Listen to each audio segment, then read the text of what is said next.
একইভাবে ভারত দাবি করে বাংলাদেশকে তারা ৭১-এ পাকিস্তানের কবল থেকে মুক্ত করেছে, কিন্তু বাস্তবে বাংলাদেশকে তারা ভারতের করদ রাজ্যে পরিণত করেছে।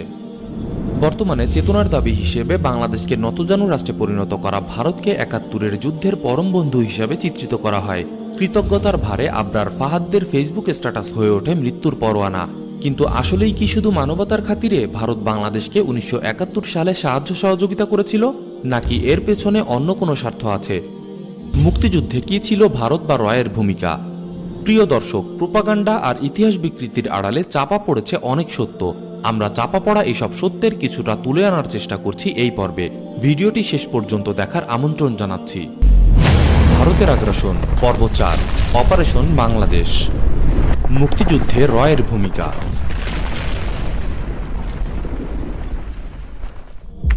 सन ১৯৬২ সালে ভারত চীনের লড়াইয়ের মধ্য দিয়েই ৭১-এর মুক্তিযুদ্ধের প্রেক্ষাপট রচিত হয়ে যায়। যদিও এই সুপ্ত বীজ বের হয়ে আসতে বেশ কিছুটা সময় নেবে। এই যুদ্ধে আমেরিকা পাকিস্তানকে আদেশ করে ভারতের সহযোগী হয়ে চীনের বিপরীতে দাঁড়াতে। জেনারেল আইয়ুব তা অস্বীকার করে বসে এবং সেই সময়েই আমেরিকা পাকিস্তানে তার নীতি ঠিক করে ফেলে, আর তা হচ্ছে আইয়ুবের অপসারণ। এই লক্ষ্যে তারা দুটি মূল কর্মপন্থা গ্রহণ করে, একটি হচ্ছে সামরিক এবং আরেকটি হচ্ছে রাজনৈতিক। সামরিক পন্থাটি ছিল ৬৫-এর ভারত পাকিস্তান যুদ্ধ এবং রাজনৈতিক পন্থাটি ছিল পূর্ব পাকিস্তানকে অস্থির করে তোলা। এই অস্থিরতায় পরবর্তীতে রূপ নেয় ৭১-এর মুক্তিযুদ্ধে। প্রতিষ্ঠিত হবার পর থেকে রয়ের উদ্দেশ্য ছিল যে কোনো মূল্যে পাকিস্তানকে শায়েস্তা করা, একই সাথে পাকিস্তানের উপর নিজের সামরিক শক্তি প্রমাণ করা, দ্বিজাতি তত্ত্বকে চ্যালেঞ্জ করে যে কোনো মূল্যে পূর্ব পাকিস্তানকে আবার নিজের অনুকূলে নিয়ে আসা। নতুন তৈরি হওয়া রয়ের প্রথম ট্যাকটিক্যাল এবং স্পেশাল অপারেশনের ক্ষেত্র হয়ে ওঠে পূর্ব পাকিস্তান। হাতে নেয় তাদের বিশেষ অ্যাসাইনমেন্ট অপারেশন বাংলাদেশ। এর এজেন্টরা পূর্ব পাকিস্তানের আনাচে কানাচে ছড়িয়ে পড়ে। ১৯৭১ সালে এসে পেয়ে যায় পাকিস্তানকে উচিত শিক্ষা দেবার মোক্ষম সুযোগ। প্রতিষ্ঠিত হবার আগে থেকেই অবশ্য ভারতীয় গোয়েন্দারা আওয়ামী লীগের সাথে যোগাযোগ রক্ষা করত। ১৯৬২-৬৩ সালে আগরতলায় ভারতীয় গোয়েন্দা বাহিনীর শঙ্কর নায়ারের সাথে মুজিবপন্থীদের একটি গোপন বৈঠক হয়। ইতিহাসে এটি আগরতলা ষড়যন্ত্র মামলা নামে পরিচিত। শঙ্কর নায়ার পরবর্তীতে রয়ের প্রধান হিসাবে দায়িত্ব পালন করে। মুক্তিযুদ্ধের আগ থেকেই শেখ মুজিবুর রহমান চিত্তরঞ্জন সুতারের সাহায্যে রয়ের সাথে কন্ট্যাক্ট বজায় রাখতেন। রয়ের এজেন্ট চিত্তরঞ্জন সুতার ছিল একজন রহস্যময় ব্যক্তি। দেশ স্বাধীন হয়ে যাবার পরেও ১৯৭২ সালে চিত্তরঞ্জন সুতার ইন্দিরা গান্ধীকে অনুরোধ করে বাংলাদেশকে ভারতের প্রদেশ করে নিতে। অথচ এই চিত্তরঞ্জন সুতারই ছিল মুক্তিযুদ্ধ চলাকালীন সময়ে শেখ মুজিবরের কন্ট্যাক্ট। শেখ মুজিবুর রহমান সাহায্য পাবার ব্যাপারে ডাক্তার আবু হেনাকে ৭১-এর মার্চ মাসেই কলকাতায় চিত্তরঞ্জন সুতারের কাছে পাঠিয়েছিলেন। ডাক্তার আবু হেনা বলেছেন, আমি ওপেনলি বলছি, চিত্তরঞ্জন ছিলেন রয়ের এজেন্ট। আমি এসব কথা জেনেছি তাজউদ্দিন ভাইয়ের কাছে, উনিই আমাকে বলেছিলেন। माँ भारती के कई शेर ऐसे भी थे, कई वीर ऐसे भी थे जिन्होंने पर्दे के पीछे काम किया था और 1971 के युद्ध में उनका योगदान उतना ही महत्वपूर्ण था जितना कि भारतीय फौजों का। एस्पियोनाज स्टोरीज के आज के एपिसोड में बात करेंगे रिसर्च एंड एनालिसिस विंग के उन दो दिग्गजों की जिन्होंने अपनी दिन रात की मेहनत से पर्दे के पीछे रहते हुए काम किया। মুক্তিযুদ্ধের প্রেক্ষাপট তৈরি করা থেকে শুরু করে যুদ্ধের পুরোটাতেই জড়িত ছিল। এটি আমাদের কথা নয়, বরং বাংলাদেশ সেনাবাহিনীর কিছু সদস্যের কথা, যারা ১৯৭১ সালে যুদ্ধের ফ্রন্ট লাইনে ছিলেন। যারা যুদ্ধের বাস্তবতা এবং মুজিবনগর সরকারের বাস্তবতা দেখেছেন, তারাই এমন কথা বলেছেন।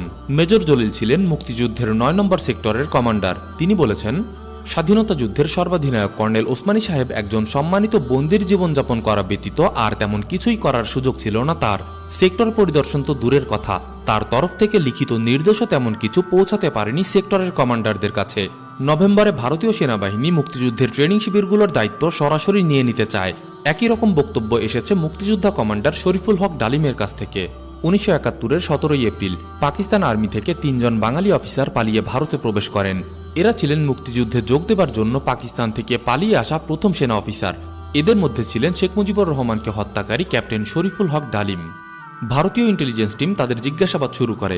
এ সময় তাজউদ্দিন আহমেদ তাদের বলেন, ভারতীয় কয়েকটি সংস্থা তাদের মুক্তিযুদ্ধ সম্বন্ধে ধারণা দেবে এবং তাদের বিশেষ দায়িত্ব দেওয়া হবে। এক পর্যায়ে তাদের আচরণে এই ৩ বাঙালি অফিসার ভাবতে বাধ্য হন এটি একটি ষড়যন্ত্র এবং বাংলাদেশ সরকার চলছে ভারতের নির্দেশে। ভারত এই মুক্তিযুদ্ধ সম্পর্কে তার নিজস্ব ধারণা গেলাতে চায় এবং বাংলাদেশকে একটি তাবেদার রাষ্ট্র বানাতে চায়। দিল্লি বিমানবন্দরের কাছে একটি ক্যাম্পে তাদের দায়িত্ব বুঝিয়ে দেওয়া হয়।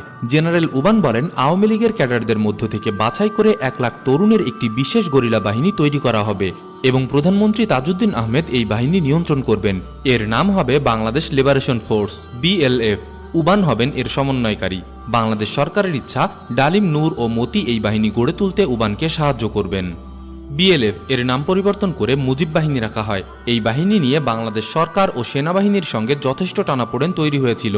BLF তৈরির মূল দায়িত্ব পালন করেন আওয়ামী লীগের 4 যুবনেতা শেখ ফজলুল হক মনি, সিরাজুল আলম খান, আব্দুর রাজ্জাক ও তোফায়েল আহমেদ। তারা তাজউদ্দিন আহমেদের কর্তৃত্বকে অস্বীকার করেছিলেন। মুজিব বাহিনী সরাসরি ভারতীয় কমান্ডের অধীনে ছিল। মুক্তিযুদ্ধ সময়কালীন ভারত সরকার 3টি কমিটি গঠন করে, যার একটি রাজনৈতিক এবং 2টি সামরিক।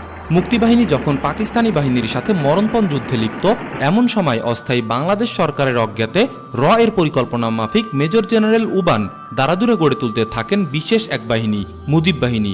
ক্যাপ্টেন ডালিম জানাচ্ছেন, মুজিব বাহিনী সৃষ্টির ব্যাপারে জেনারেল ওসমানী বা তাজউদ্দিন আহমেদ কেউই কিছু জানতেন না। আর্মি থেকে না, মানে পলিটিক্যাল গ্রুপ থেকে যে মুজিব বাহিনী বলে একটা বাহিনী করার কথা চিন্তা ভাবনা চলছে, এবং আইডিয়া যেটা আমাদেরকে দেওয়া হলো সেটা হচ্ছে যে আমাদের ভিতর থেকে কিছু সিনিয়র লিডার এবং কিছু জুনিয়র লিডার নেওয়া হবে, এবং আমরা লোকজনকে ট্রেনিং দেবো, আমাদের কাছে অস্ত্র পাঠানোর ব্যবস্থা করা হবে। আর সেটা হচ্ছে, এবং আমরা আস্তে আস্তে গ্রাম থেকে শহরের দিকে গিয়ে শহর দখল করবো। আর্মিদের প্রতি আমাদের ভালো একটা বিরাগ ছিল, আমরা ডিসাইড করবো যে আমরা কেউ আর্মিতে জয়েন করবো না, আমরা মুজিব বাহিনীতে জয়েন করবো। আমরা ওখানে গিয়ে আমরা গোসল করতে চাই। So we got the permission from them. এবং আগে থেকে ব্যবস্থা করা ছিল ওই ঝর্ণার ওখানে ইন্ডিয়ান আর্মির একটা গ্রুপ এসে আমাদেরকে তুলে নিয়ে যাবে, এবং সেটা হচ্ছে ইন্ডিয়ান আর্মির জেনারেল সুজন সিং উবানের নেতৃত্বাধীন একটা গ্রুপ। এবং সুজন সিং উবান ছিল ইন্ডিয়ান আর্মির গেরিলা ওয়ারফেয়ারের বেশ একজন দিকপাল।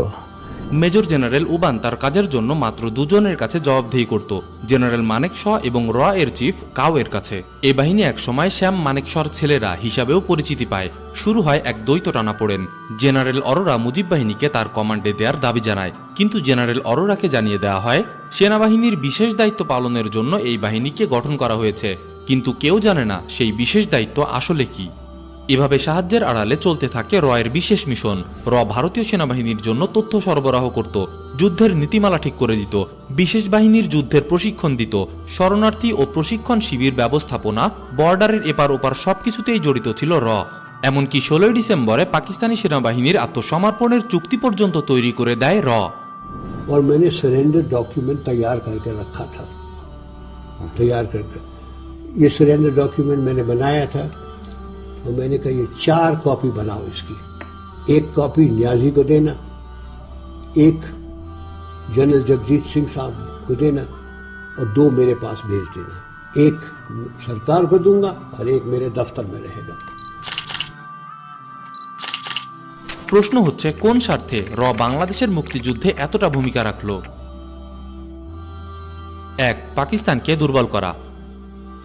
পূর্বে আলোচনা করে আসা পাকিস্তানের ব্যাপারে আমেরিকার নীতি আমাদের স্মরণ থাকার কথা। এটিকে সুবর্ণ সুযোগ মনে করে। 62 সালে চীন ভারত যুদ্ধে আইয়ুব খানের ভূমিকায় পাকিস্তানের ব্যাপারে ভারত নতুন দৃষ্টিভঙ্গি গ্রহণ করে। ভারতের 2 পাশে ছিল শত্রু পাকিস্তান। শত্রুকে চারপাশে রেখে ভারত নিজেদের নিরাপত্তা নিয়ে শঙ্কিত ছিল, তাই পাকিস্তানকে দুর্বল করে দিতে চাইত ওরা। এই পরিকল্পনাতে সিআইএর মদত থাকলেও সিআইএ কখনোই চায়নি পূর্ব পাকিস্তান আলাদা হয়ে যাক।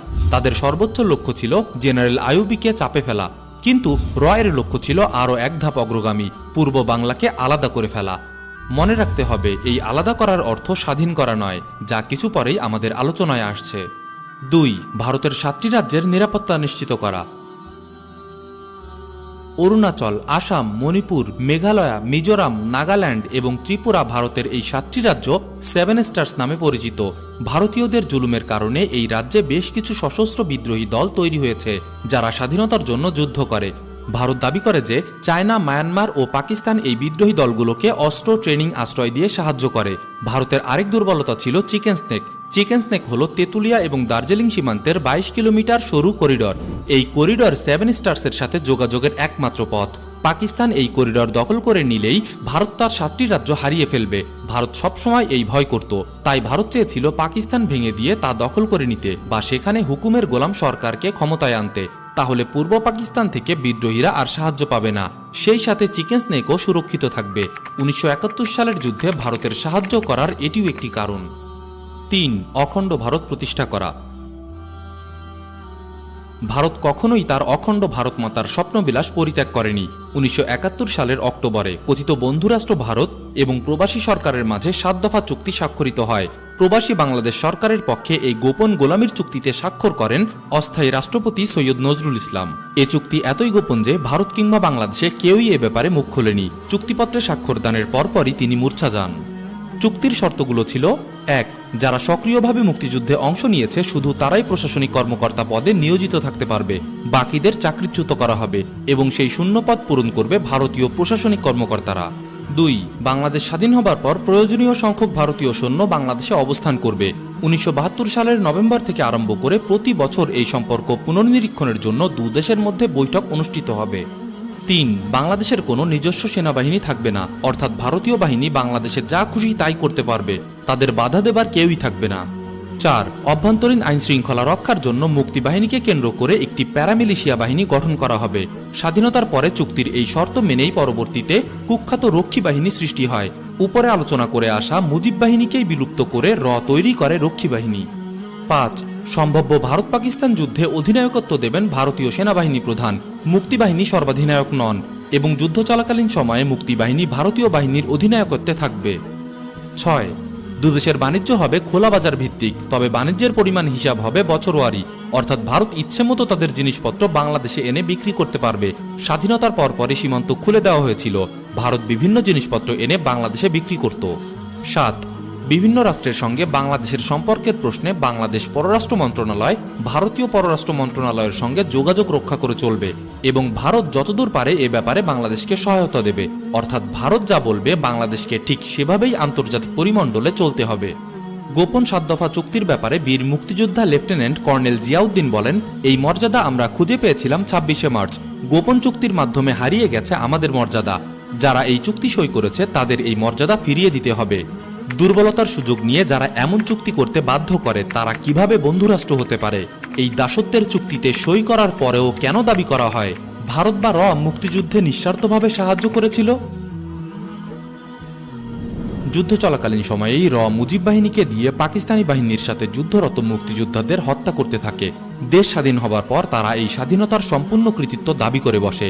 আত্মসমর্পণ অনুষ্ঠান সম্পন্ন হয়েছিল বাংলাদেশের বুকেই, মুক্তিযোদ্ধাদের নিজেদের মাটিতেই, যার জন্য তারা বুকের রক্ত ঝরিয়েছে। কিন্তু পাকিস্তানি বাহিনীর আত্মসমর্পণ অনুষ্ঠানে মুক্তিযুদ্ধের সর্বাধিনায়ক জেনারেল ওসমানীকে থাকতে দেয়নি Bharat. The Indian Army is in Bangladesh. Your air force has been destroyed.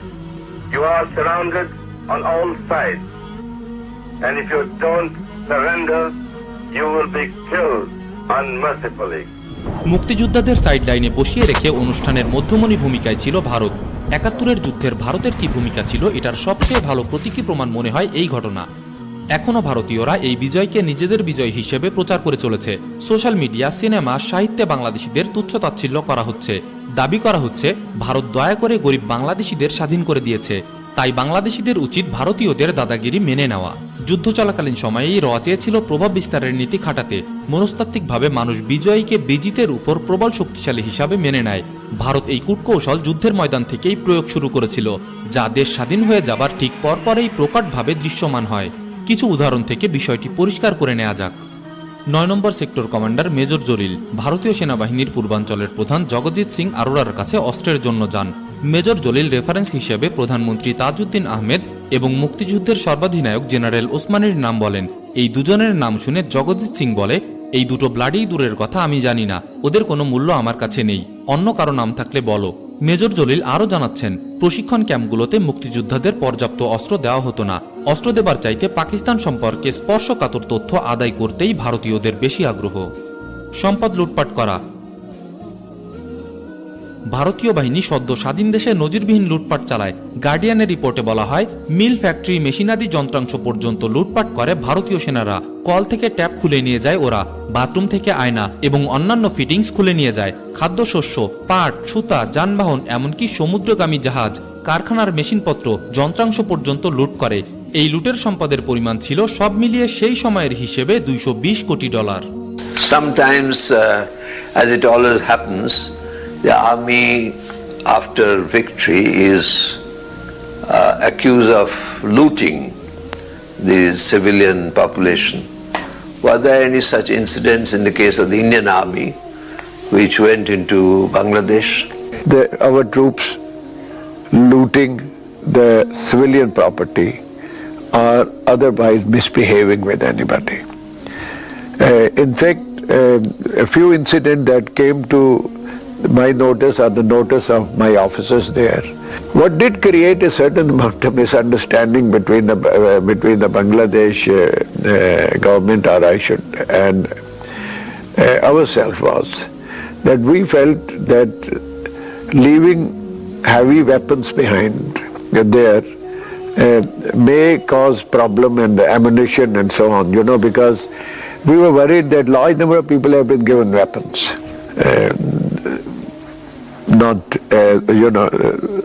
We have been intentionally trying to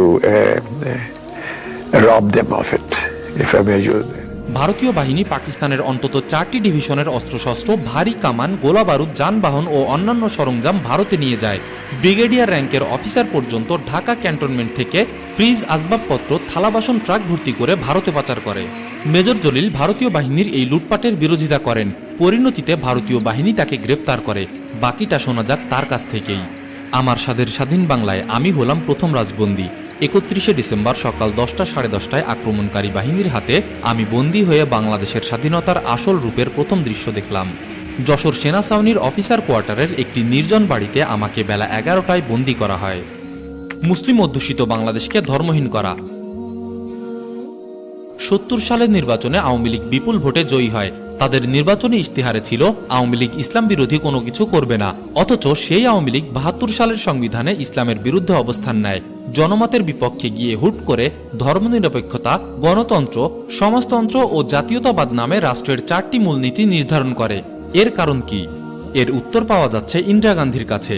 Indira Gandhi 6 December ভারতীয় সংসদে বলে, মাননীয় সদস্যগণ, আপনারা জেনে খুশি হবেন যে বাংলাদেশের নেতৃবর্গ ইতোমধ্যে গণতন্ত্র, সমাজতন্ত্র ও ধর্মনিরপেক্ষতাকে রাষ্ট্রীয় আদর্শ হিসাবে গ্রহণ করেছে এবং এর প্রেক্ষিতেই তাদের স্বীকৃতি দেওয়া হয়েছে।